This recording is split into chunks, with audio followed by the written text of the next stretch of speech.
Time is an interesting mystery in both macroscopic and the quantum worlds. It is something that we all experience, yet it remains one of the most elusive concepts in physics. For example, for a photon emerges from the sun and captured on Earth, it takes about 8 minutes and 33 seconds for this photon to travel from the sun to Earth. However, from the photon's perspective, there is no time at all. The moment of birth at the sun and the moment of dying or being captured on Earth, they are the same.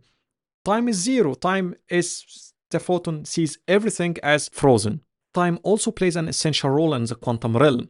When we come to the quantum world and the quantum computing, we have also the ideas of superposition and entanglement. The superposition where particles can exist in multiple states at once, and the entanglement where the states of the particles are defined by their correlations with each other, rather than by their individual properties. Even if they are far apart, they could be entangled. Not only that, but particles also could be entangled through time or over time, as shown and have been demonstrated by some of the experiments. Time also is related to energy in quantum systems, where the lifetime of a quantum system is related to how well definitive the energy is.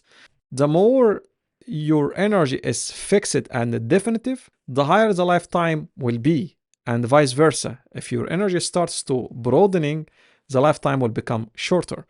So from this, when we come to quantum computing, we always have these questions like how it would be and would look like the most efficient quantum computer that we can achieve on the planet.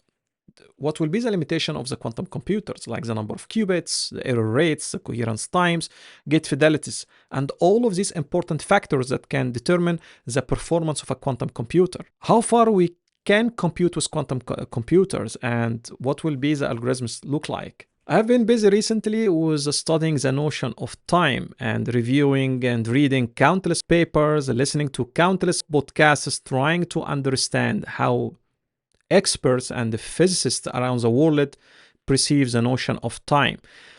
How through time we can specify or we can understand the upper limits on the quantum systems that we have, in particular the quantum computers. When you have a quantum computer, you are sort of opening a quantum realm in the classical world, and in that quantum realm have a specific lifetime, which we call it the coherence time.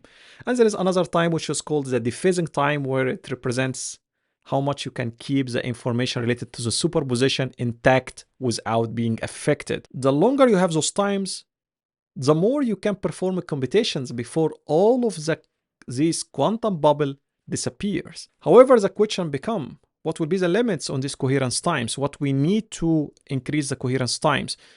Are we gonna have something like Carnot cycle for the quantum computing? And to know the answers, please follow the next episode and also the following podcasts and series of episodes to know more about this, where I'm gonna try to answer such questions and also try to interview experts around the world to unravel how through time we can understand the limitations of quantum computers.